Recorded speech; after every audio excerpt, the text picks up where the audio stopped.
This is Baxter week 2 with drills. First we'll do the front cross.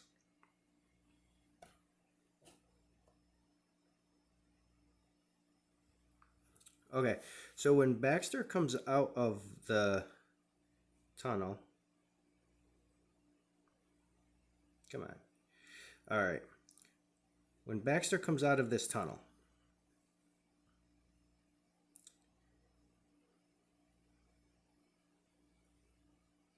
so he gets ready to take this jump. We have to see what information he's being given. Most of that information is going to come from your motion and your location. So if, for example, your location was standing by this wing, that would say, hey, that would tell Baxter he should be heading this direction if you're standing there. But you're right here. So your location kind of tells me taking the orange jump, but then not quite sure because you're facing him, but you're not near necessarily that yellow. The second biggest piece of information is the fact is your motion. And your motion as Baxter is coming out of this, if you look at your motion, Rick, it's straight along this line. You are spinning around, which tends to mostly get the dog's attention, but doesn't really indicate a turn. If you just run and spinning around like this as you're running, it's your direction and your location that gives the most information. The actual spinning part and our hands and our shoulders and our eyes, even our toes, they were all cues. But again, the two biggest pieces of information is our location and motion. And your location is, I'll say, indeterminate, but your motion is going straight this way. And that is why Baxter takes this jump straight on and does not have then near enough time to get back to here. So you see where Baxter lands and then tries to go like this and recover. So that's a really tough ask. We need to give the information sooner to Baxter that he's taking the jump and going this way. In order to do that, that means we have to be telling him that this is our path. Right, Rick? So instead of showing motion like this, waiting for him to commit and he's in air before then you go like this, our line should be like that.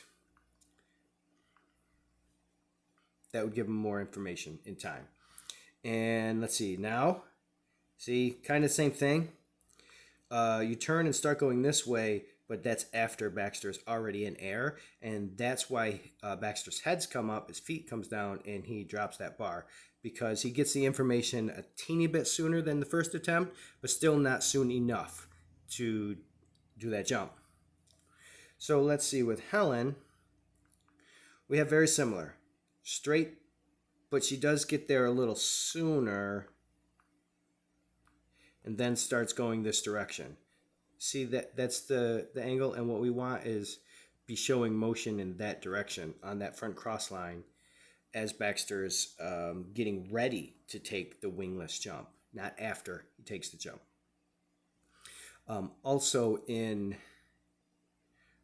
Rick's defense, Baxter looks like he's starting to slow down a teeny bit. Baxter was all revved up and just running faster. So that's a little bit benefiting Helen right now, giving her more time to do this. But okay. Okay, so we get to the start of the location, and then so I think some of this is Baxter's just starting to pattern, starting to figure this out after a few attempts. That something's going that way, and he does get it. So it gets a little better each time. In all of those instances, we get a little better each time with our timing. Also, Baxter slows down a teeny bit, I think, each time. So we want to be showing Baxter. He needs to know where he's going to land before he takes off. And we need to show him with our motion and at the very least location. So work on that front cross line, getting downstream that way towards the yellow jump. The other thing, another way to think of it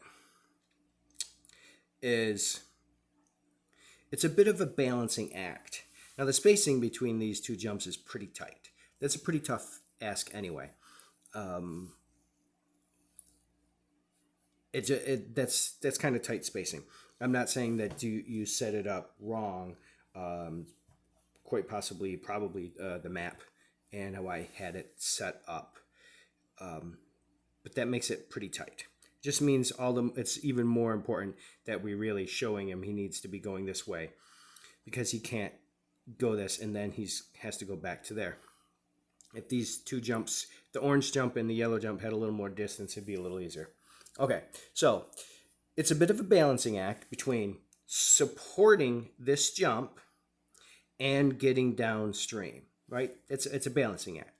So imagine if you completely 100% support this jump, then you're going to get this jump, but if you over support it, it's going to be hard to get downstream.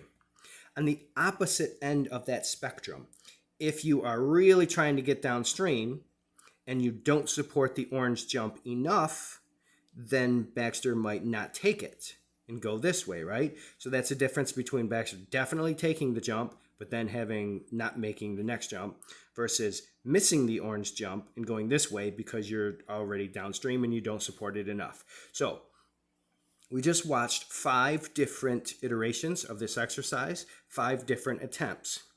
On all 5 of them, Baxter very, very clearly took the orange jump. So what that tells me, and what that should tell you, is that you are not having any issues with supporting it. Your issues are with getting downstream, right? So imagine if you were to go to the opposite end of the spectrum. Imagine if you were to not support the orange jump enough, but really try to get downstream, and Baxter just doesn't take it. If you were to go on that end of the extreme, that's not really what we want either, but you're not even close to that happening. So that tells me that you're putting too much emphasis on supporting the orange jump, but not enough emphasis on trying to get downstream.